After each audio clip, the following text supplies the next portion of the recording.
Who would think October 1st, you're sitting in the tree, Justin, and bam, you're hearing all that grunting going on? Yeah, you know, Todd, last night I was hearing some grunting. A doe came running through, and, you know, wouldn't you know it, the number 2 buck on our hit list, the STD buck, steps out at about, 30, 35 yards, right in one of my shooting lanes. But unfortunately, after legal shooting light, after camera light, all my gear was packed up. Bow was at the bottom of the tree, and all I could do was watch. And I'm sitting here reading the text, and he's huge.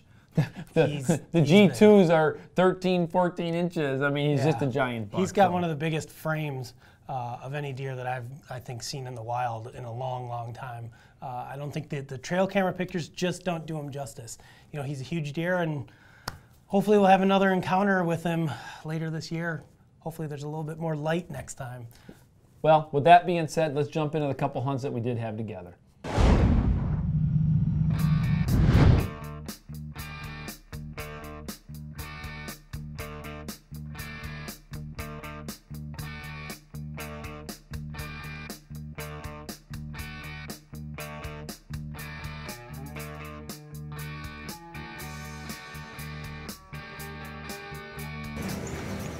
$3,100 pictures. That doesn't tell you how well the new stealth cams are working. I don't know what does. Pounding this big plot. We got trails coming through here. 3,100 photos on the camera. This could be a opening evening spot. Trying to whack one out of the stand, depending on the wind. So it's looking good. Well, we're kind of just going through this camera card here from the food plot we were just at, and we got some bucks out here feeding as we thought in the evenings, but we got 3,100 images in the last couple weeks on that plot, so they're definitely hitting it. Essentially what we've got is to the south of us, we've got a big bedding area, big cedar ridge, a lot of hardwoods. The deer absolutely just thick in there.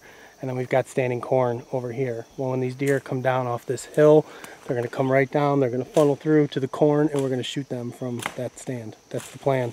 Don't worry about deer. I'm not thinking.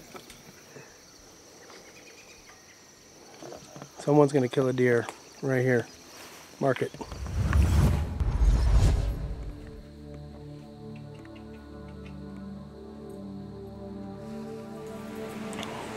Happy opening day. It's October 1st here.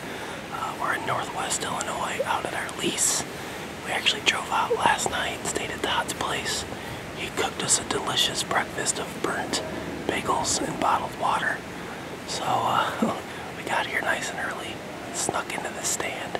Don't think I spooked anything, so got kind of an odd southeast wind. What I'm hoping is that these deer are going to come from my south. There's a big valley with a lot of apple trees, clover, water, some corn. Good nighttime kind of browsing, hangout spot. I'm hoping they're going to filter back up through these woods, maybe munch on a few acorns on their way back to bed. We're pretty far back here in the woods, so let's see what happens. Got a half hour or so till daylight, so I'm just going to sit tight and enjoy nature, and hopefully something happens. Opening day, day number 1, 2014 season for me, so Bowhunt or Die, stick with me, keep you updated. Just doesn't feel like hunting season without the war paint on. Like that. Bashed myself in the head on accident. Wasn't good.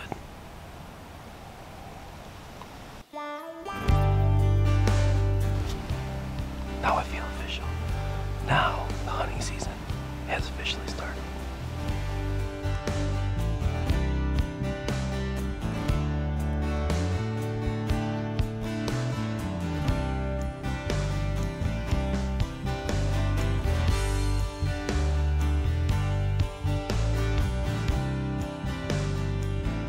Well, that's gonna wrap up hunt number 1 for the year. JZ0 Deer 1. Let's hope this evening hunt turns out to be better than the morning hunt. I didn't see a deer in the Illinois opener, so here goes.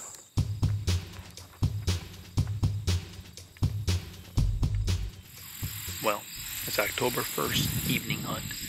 Justin's about 500 yards north of me. I decided to move over to this spot here. I believe the deer are bedding up behind us. of this ridge. Everything just kind of comes right down to this corner. Plus, we got this corner of this cornfield just cuts and comes right around here perfect. Killed one of the biggest bucks of my life on a set very similar to this. So get up nice and tight to some bedding area. Hope they come down that last hour of light. So let's sit back and see how it goes.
Well, that was close, but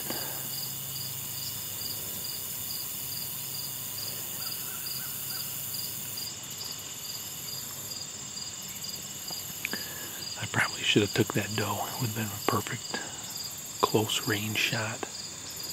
And the truck is right here, but oh well. Well, this sit is just about over. Got another 5 minutes of light or so, but nothing's really moving. On a good note, our buddy Matt Miller, who just moved to Illinois from New York last year, is hunting out here on this lease with us. His very first sit in a tree stand ever in Illinois, and he killed a nice buck tonight. He's hunting about, I don't know, 400 or 500 yards south of where Todd is at, so we're gonna go meet up with him and help him drag this buck out and get a couple pictures. So we'll show you guys that in a minute. We didn't kill one on film, but hey, at least one of the guys we hunt with was able to have some success. So Bowhunt or Die will show you a dead buck here in a couple minutes. Congratulations. Tell us what happened. I mean, first day, first time hunting in Illinois? Yeah, literally my very first day hunting in Illinois. Blew off work and came out here to hunt this afternoon on opening day. And came out here really early in probably February and found a very large bed on the top of this hill behind me. And never got a chance to get in and really figure out what it was, but it looked good and we had the right wind today. And I came in and set up tonight. About 5 o'clock he came down through eating acorns, and he bedded down 50 yards from me. And just kind of sat there and I watched him for a good 45 minutes and stood up, stopped at 30 yards eating acorns, and that was it. Well, definitely one of the hit list bucks that we had. We had a lot of trail camera photos of this buck for sure. It definitely is an awesome deer. Yeah. And I mean, wow. I mean, to be able to shoot an opening day buck is awesome. I tell you what, that's something I've been working at for years and haven't been able to pull it off here in Illinois. So, I mean, Matt, congratulations. It's an awesome deer. Thanks, Todd. So, thanks guys for letting me come out here and enjoy this. This is really something special. oh man, it's a great deer too. Yeah. Well, does that mean we can now kick him off the lease officially? Or? No, congratulations, man. I mean, that's an awesome deer. So it's kind of funny too, because just the other day, Justin posted this deer in our forums, and for those of you who actually took the time to go to the forum, what Justin was asking was age this deer and score this deer. So now we're going to be able to get the official information. So we'll be able to score him here shortly, and maybe we'll even send his teeth off to find out exactly how old he is. I mean, by looking at him, I would probably guess 4.5 years old. But you know what? That's just a guess. I could be totally wrong. But Matt, again, congratulations. It's an awesome deer. You made a great shot. So Thanks, congratulations. Thanks, Justin. Well, as you can see, my opening day wasn't as eventful as I would have liked it to be. But you know what was cool is Justin and I wanted to put a stand in that particular spot. We got in there, we hung it, and sure enough, those does came right in. I've been practicing, Justin, with that second camera angle, so all that for me came together perfect. The only thing that messed me up was Matt cut me off, man. I was here. Well, yeah, that buck was here, Matt was here, and I was here. It was supposed to come my way. That's what I don't know if he would have made it to you by dark, but hey, you just never know. It was a fast deer. Yeah, but you know, like Todd said, opening day, as we expected, was a little on the slow side as far as deer movement goes. You know, I did see a big buck, but I mean, it was after legal shooting hours. I mean, during the daylight, I did see a good amount of deer, but man, it's hard to film them this time of year when they're in the brush and you're trying to focus and film. And I mean, they move 2 feet and you can't see them anymore. So, you know, hopefully my next trip to the woods I'll actually be able to film something besides a worm and myself, I guess.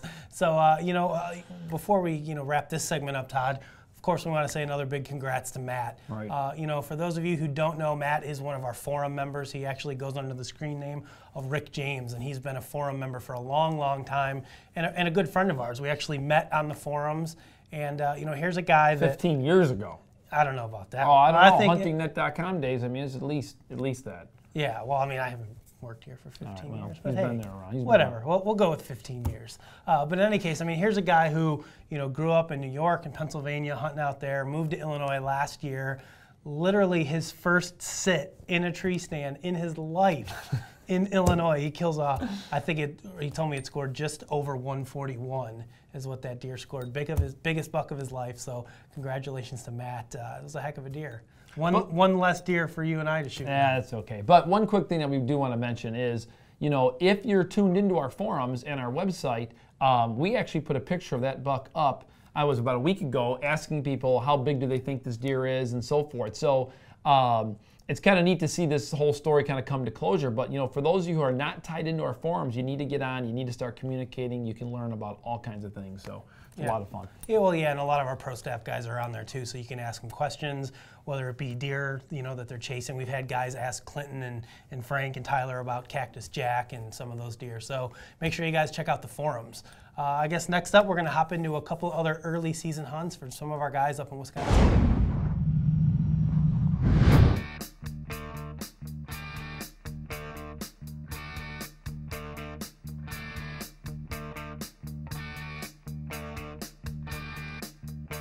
Day 2, I hunted yesterday. We had some strange weather kind of push through. It was hot, and then it rained, and then it got sunny, and then it was hot again. Hunted last night, saw a few deer. Really just kind of got the stand set up for the night, and now I'm feeling pretty good. It's cooled off significantly. The high today is in the 60s. Yesterday it was in the 80s. And the low tonight is supposed to be 55 at sundown, so I'm feeling good. I feel like tonight could be the night. We're gonna get way back up in the woods, so I'm gonna get the four-wheeler going and head back there. Bow hunt or die. I'm up to my spot. The deer are already on their feet, so I'm hustling here. With a little help from a northwest wind, should be able to sneak in here undetected and hopefully make it happen.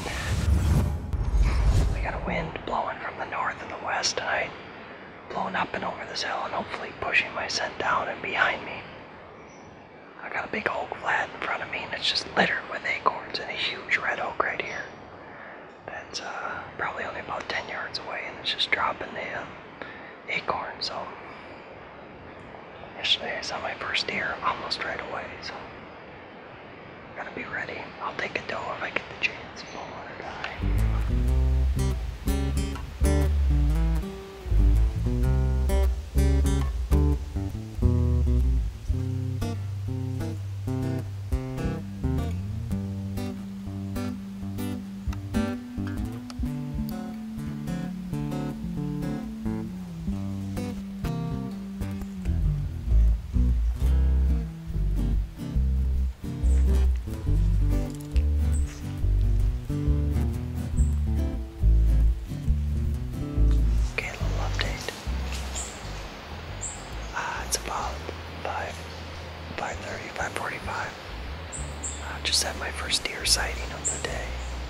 I think it was a doe and a fawn, or maybe 2 fawns. All the deer just keep ending up downwind of me. Trying to figure this stand out. I got a big ravine. I was looking down behind me. And all of a sudden I just see a little tail flick, and sure enough it's a deer. Looked like a yearling. She was feeding on acorns down here. It's basically downwind. I don't know, you gotta love, that's why you love and you hate the early season. Stay after them, still early, bowhunter guy.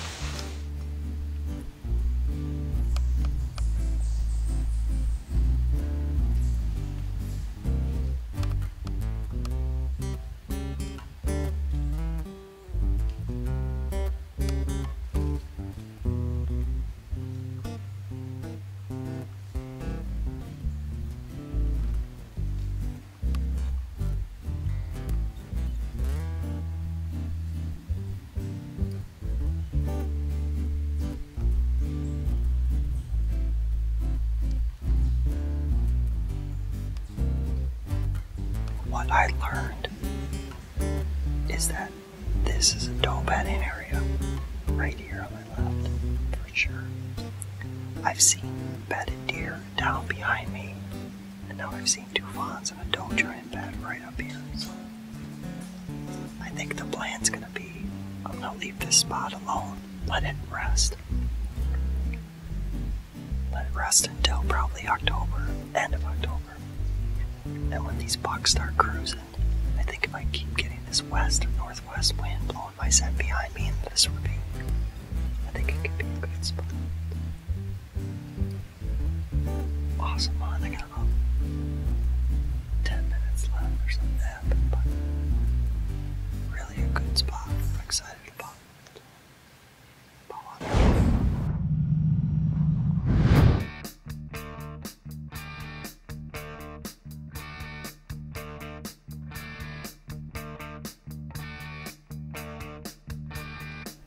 Hi, September 29th. Very slow start to our bow season thus far. I've been out 6 times. I've seen 1 1.5-year-old buck. That's all I've seen. We have some really nice deer that we've been going after that we have trail camera pictures of, but they're not showing up right now. All the corn is still standing. The beans are done for the most part. They're all almost ready to be picked. And a ton of acorns, so it's making it really challenging to find a good food source. So I have faith. I think we'll get on some deer eventually. I think this weekend we may head out west to a different farm and try our luck out there. Colder temperatures should have the deer up moving early, we hope. So we'll see what happens. But I've been out a couple times. Last week I was fortunate enough to take my dad out. We didn't harvest anything. I was trying to get my dad on his first deer, his first archery kill. We did have a buck come in that we both got to see, and I also filmed a fox too. So it was a cool hunt. It was nice spending time with my dad. Melissa and I are looking forward to getting back out this coming weekend. So hopefully we can report back with some better news, or at least some footage of some deer. So stay with us. We'll see what happens. Bowhunter Day. You know, one of the things, Justin, I think people need to think about is, you know, it is the early season. Yep. And there's no question about it. Like you said, and you and I were talking about last night, is, you know, you can't put too much pressure on yourself. I mean, you know, the woods are very thick. You can't see as far. And those deer could be scooting, you know, just out of range. And they are really moving. You just can't see them. Well, in this time of year, I mean, we got warmer temperatures. There's literally food all over the place for them. Yep. You know, they're not moving a ton during daylight because they don't have to. They don't have to travel for food. They're not seeking out, you know, any sort of breeding right now. So early season can be tough. I mean, usually it's a good time to shoot a doe. You know, in your, you know, scenario, we had those does come in, but you know, shooting a buck like John Herman did or like Matt Miller did, I mean, those are kind of anomalies. When you look at the vast amount of deer that are shot, it's usually later in the year. So if you guys aren't having success out there this early season, don't feel bad. Obviously, you're not the only ones. Things are only going to get better as the season goes on. So the next segment, Todd, we're going to jump into is your gear segment. Well, I mean, I try to do my best job showing you how I get my gear to the woods. Last week you saw how Justin got his gear, so take a look. Well guys, last week we saw how Justin gets his video gear into the woods. Now we're going to go over how I get my gear in the woods. We definitely don't see eye to eye to this. We have our own ways. So let's go over and take a look at how I get my gear in the woods. Now, what I've done is I had custom packs made with Gray Wolf woolens. Okay, as you can see, there's two different packs here. One to carry my camera arm and base, and the other to carry my cameras. Once I get to the tree and I'm secured in that tree, the first bag, which is this top one, comes off very easy. And this holds my base and my camera arm. Basically, all you do is open up the pack, pull out the base first. Now, I'm using what's called the third arm. This is the camera base here, which would go around the tree on my right-hand side. This here is my camera arm. Now, one thing that's definitely different between Justin's setup and my setup is the camera arm that I'm using is extremely long, okay? I really like to have this super long arm, and as you can see, I have two VariZoom link controllers on here. This is to be able to control two different cameras, one for a wide angle and one for my main camera for when that deer's coming in, okay? What's super nice about these is they automatically turn your cameras on, and you can start hitting record, and you can see whether you're recording or not by whether the light's on, so it makes it very easy. It's a must if you're self-filming. The other reason why I really like this long arm is it puts me in that position where if I need this camera arm to be wrapped around me to make this back shot here, or if I have to go all the way this way, I have plenty of room to be able to do so. That's just going to be a decision that you're going to have to make if you decide to start filming your hunts by yourself. Now, once I have that camera on, I have my other pack. This is very simple. The reason why I like this style pack is I'm able to spin it while I'm sitting in my lone wolf, spin it around, I'm comfortably sitting, my camera arm's installed, and basically I have all my gear in almost like this little sack, if you will, okay? I'm able to reach in and by feel, I know my first camera comes out. This is my main camera, which goes onto my camera arm. Once I have that properly set up, then I reach in. Next thing I grab is a bow holder, which you've all seen these before. This is what I'm using to basically hold the second camera arm. I get this installed in the tree above me. Once this is securely installed, really about this height, okay, which is my arm's height, then I reach in and grab the second camera angle, which is this one right here. Okay. I'm using this little muddy arm, which was specifically designed to go onto the bow holders. It literally just goes on just like this and will be held right above me. I run this link cord down, plug it into the other controller here. That way I got full control over both of my cameras, okay? It makes it very simple to control both of them. I push one button and the top camera, which is getting the wide angle, immediately comes on and starts recording. The other one, I'm hand moving around and preparing for the shot. Now, another thing that I definitely always have is my point of view camera. This is actually installed on my bow. This is the Epicam. If you're wondering how I turn that on, I've got that button actually installed right here, right above. So that's one of the first things I do is bam, turn that on, and I immediately always hit record, and I check that twice because the last thing you want to do is think you captured your deer on film when actually you didn't. Okay, last but not least, believe it or not, I actually have a fourth camera with me. This camera here I carry in my muff. This way, as I'm walking in, I can do self-interviews. If I see a deer that I want to capture, I'm able to get it quickly. I always have this little camera. It's great for doing close-ups of your bow, or if you see something that you just can't get the camera on, you're able to just quickly do some, stuff like this. So I love having this camera with me. And of course, all the extra stuff, guys. I always bring extra SD cards. It never fails. You always seem to get out there and have forgotten one. Always have extra batteries. I like this little stick and pick to bring in the tree with me because I'm able to screw it on, and I can even set up a fourth angle if I want to. Or if I don't want to use this big arm here, I can just install this, which makes it a lot simpler. Extra batteries is a key. Always bring extra batteries to make sure they're charged. As far as wireless mics go, I usually wear a vest, and I actually have this already in the vest, ready to be turned on. So that's always a nice handy thing to have as well. But that's pretty much how I pack all this gear into the woods, guys. It's using those 2 packs. It's efficient for me, and I hope that you pick up a few tips so then you can start filming your hunts so you have them for a lifetime. Well, as you guys can see, Todd carries a lot more gear into the woods than I do. You know, Todd, I know it's something new for you this year, but I mean, you're carrying a lot of cameras to try to get a lot of different angles of your hunts. Well, you know, after watching my hunts and seeing where I can improve, I mean, it's always about improving, at least it is for me, and I just feel like you're always just seeing like right here in my, in my face kind of. So I'm definitely trying to expand the camera angles, and last night's hunt, you know, the one that you saw with those does, I mean, I have to admit, I come back and I'm watching the footage with Brando, and I mean, it's neat to see that big picture, wide angle. It's neat to see the different angles. So. Yeah, for sure. So, I mean, there you guys have it. As we said in last week's show, if you guys are interested in filming, there's a couple tips for you. Of course, you don't need to take 3-4 cameras out into the woods. A lot of times just this one Epic camera, you know, it's enough to get you started. You mount that on the front of your bow, turn it on, and you can actually capture the shot, you know, when you're shooting an animal, or turn it around back at you to get your reaction. So, I mean, if you guys are looking to get started, you can always start small and then you work your way up to some of the bigger camera gear. So, you know, that's all the hunting and gear action for this week. Of course, before we go, we want to take a couple seconds to thank some of the people that sent in their trophy photos. Ben Hag, Nathan Clark, Shane Klebgard, and Isabel Gapin. Hey, congratulations, everybody. Those are some great trophies. Remember, if you want to see yourself right here in an episode of Bowhunt or Die, all you've got to do is email us your photos to info@bowhunting.com, or you can post them on our Facebook page.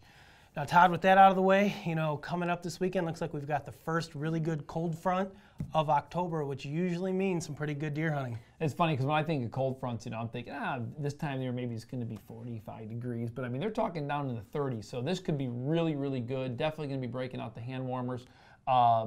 And I mean, Justin, one of the things that you and I talked about after spending the day together and getting out there, walking around and seeing the sign firsthand by some of the stands that we're hunting is, boy, there's no question about it. You got to start keying into those acorns. Yeah, it's something that we talk about every year, and I still feel like a lot of us really fail to capitalize on, and that's hunting, you know, where the acorns are at. I mean, you don't want to underestimate the power of acorns.